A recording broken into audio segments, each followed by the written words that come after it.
I just want to say that. Let me begin with one overarching question. Why do you believe you were fired? I guess I don't know for sure. I believe I take the president at his word that I was fired because of the Russia investigation. Something about the way I was conducting it, the president felt created pressure on him that he wanted to relieve. Again, I didn't know that at the time, but I've watched his interview. I've read the press accounts of his conversations, so I take him at his word there. Now, look, I could be wrong. Maybe he's saying something that's not true, but I take him at his word, at least based on what I know now. Talk for a moment about his request that you pledge loyalty and your response to that and what impact you believe that had. I don't know for sure because I don't know the president well enough to read him well. I think it was, first of all, our relationship didn't get off to a great start given the conversation I had to have on January 6th. This was not, this didn't improve the relationship because it was very, very awkward. He was asking for something and I was refusing to give it.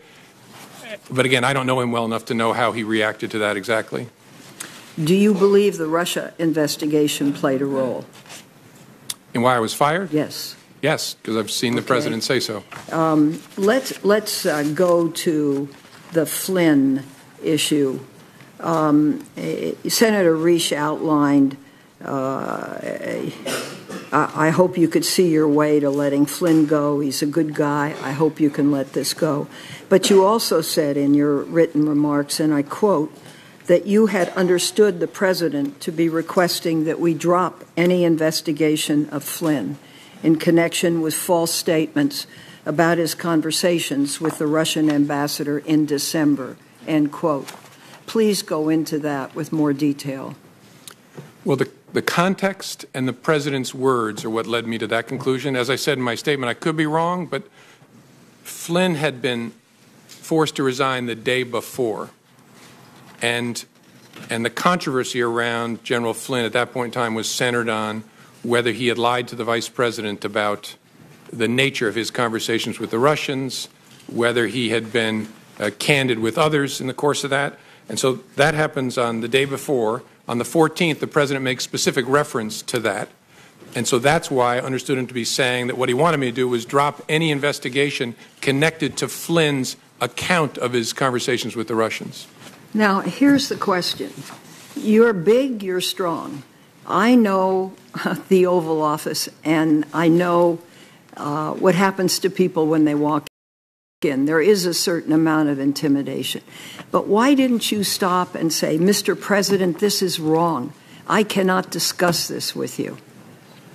It's a great question. Maybe if I were stronger, I would have. I was so stunned by the conversation that I just took it in. And the only thing I could think to say, because I was playing in my mind, because I was going to remember every word he said, I was playing in my mind, what should my response be? And that's why I very carefully chose the words. And look, I've seen the tweet about tapes. Lordy, I hope they're tapes. I remember saying, I agree he's a good guy, as a way of saying I'm not agreeing with what you just asked me to do. Again, maybe other people would be stronger in that circumstance, but that's how I conducted myself. I hope I'll never have another opportunity. Maybe if I did it again, I would do it better. You described two phone calls that you received from President Trump, one on March 30 and one on April 11, where he, quote, described the Russia investigation as a cloud that was impairing his ability, end quote, as president, and asked you, quote, to lift the cloud, end quote. How did you interpret that? And what did you believe he wanted you to do? I interpreted that as he was frustrated that the Russia investigation was taking up so much time and energy. I think he meant of the executive branch, but in the public square in general, and it was making it difficult for him to focus on other priorities of his. But what he asked me was actually narrower than that. So I think what he meant by the cloud, and again, I could be wrong, but what I think he meant by the cloud was the entire investigation is taking up oxygen and making it hard for me to focus on the things I want to focus on.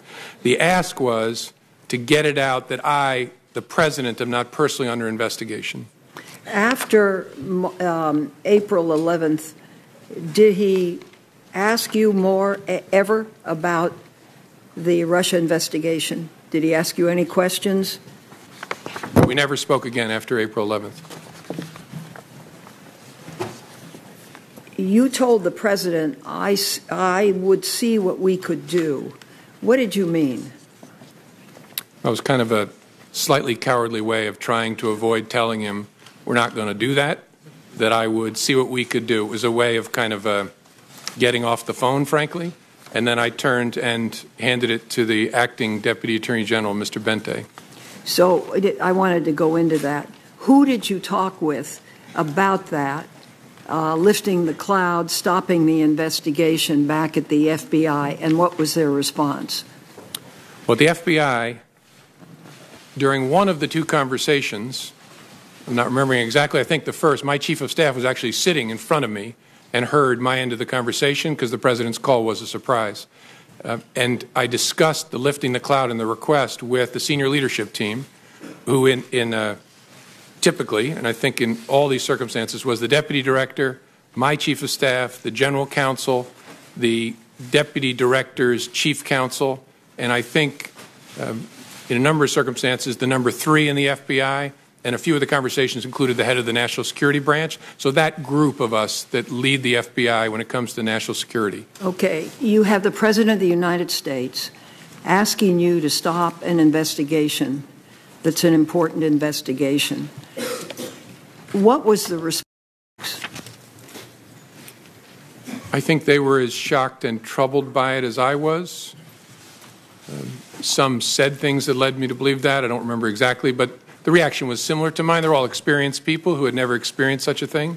So they were very concerned. And then the conversation turned to about, so what should we do with this information?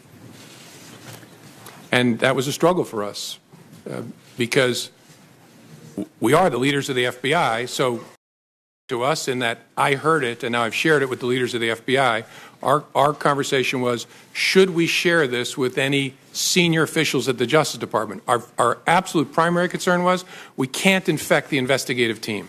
We don't want the agents and analysts working on this to know the President of the United States has asked, and when it comes from the President, I took it as a direction to get rid of this investigation because we're not going to follow that request. And so we decided we got to keep it away from our troops.